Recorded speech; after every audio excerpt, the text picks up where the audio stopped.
Radio. Raheem here with Freddie Roach. We're in Manhattan, man, at Madison Square Garden upstairs, and this is an apt place for us to be for Miguel Cotto's finale.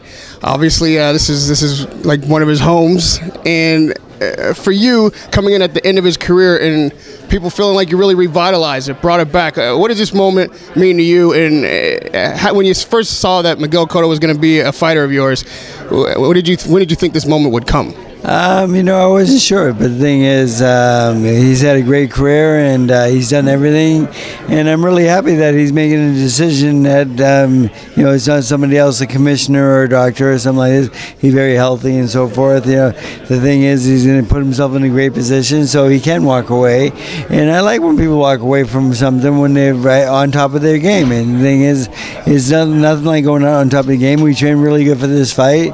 I mean, there was no retirement talked about during fight time, during training. We train for this fight like we do for all fights. We're 100% ready to beat Saddam Ali, and we're going to have a great night. And then after that, it might get a little sad though, because we might not see each other so much anymore. But that's part of life, and but it's on the good side though, for sure. When a fighter comes to the end of his career, the fans, the press, they always start talking about where's this fighter's place in history, what kind of imprint has he made on the sport. Where do you place Miguel Cotto? How do you think he's affected boxing? He's one of the best fighters of his era for sure, and he's beat everybody. And more like he's fought everybody too. I mean, he's fought everybody out there, he's really done really well for his country in Puerto Rico. Is he the best Puerto Rican fighter ever? But I don't know that. But I don't compare, because errors are where we get to put people. There's many great fighters from Puerto Rico, obviously. But I think he's the greatest of his era. Yes, and I think that's about as far as we can go without getting in an argument with people. Well, one thing about great trainers is usually people come to them when there's something to fix or when they're trying to finish on top. And one guy that you've had for the whole run that seems to be towards the end of his run is Manny Pacquiao. Definitely the best Filipino fighter ever. Where do you think he goes from here? Like, are we looking at a busy 2018? Where's Manny's head at? Well, I see where the same Manny's calling out the MMA fighter, and Manny doesn't really call out anybody. Manny's not that type of person, so I don't really know who's up to that. But but Manny, I talked to Bob the other day, and he is going to fight in February, Bob says, and we don't have an opponent yet, but we're working on it. And right now, Manny will fight again, but I don't know who yet. And there's talk about him being maybe not happy with his Senate job because he feels like there's too much bad going on in politics, he says.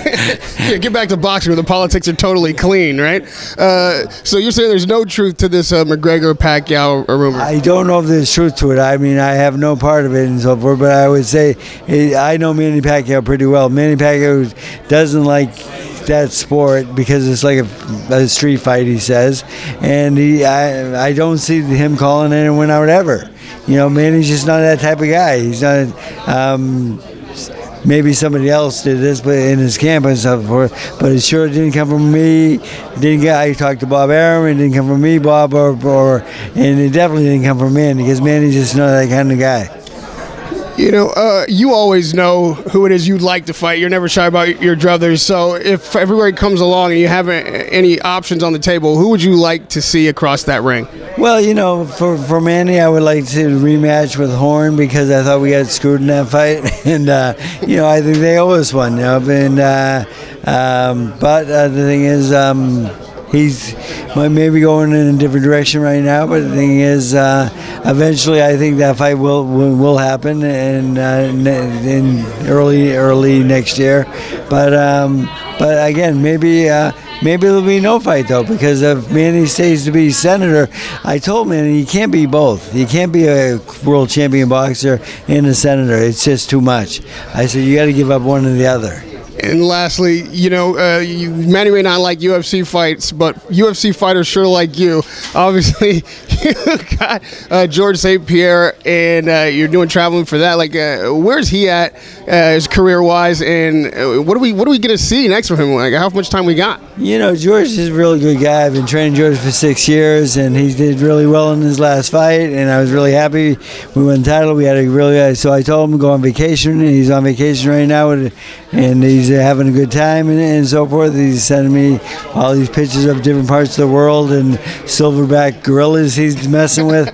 They're getting too close to me. But anyway, he's adventurous, and he's a great guy. And what's going to happen next with him, I'm not sure.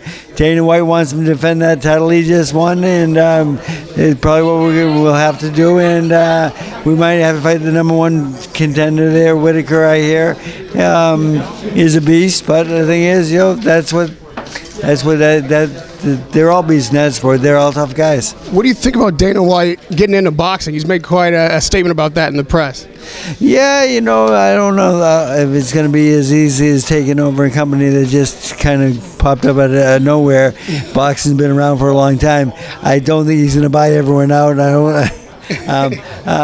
He could be in boxing. He does know how to promote. He does sell well, but we'll see. I wish him the best of luck.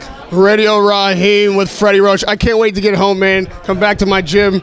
See you in the mornings. We're here in New York with Miguel Cotto for his last fight. Radio Raheem with Freddie Roach.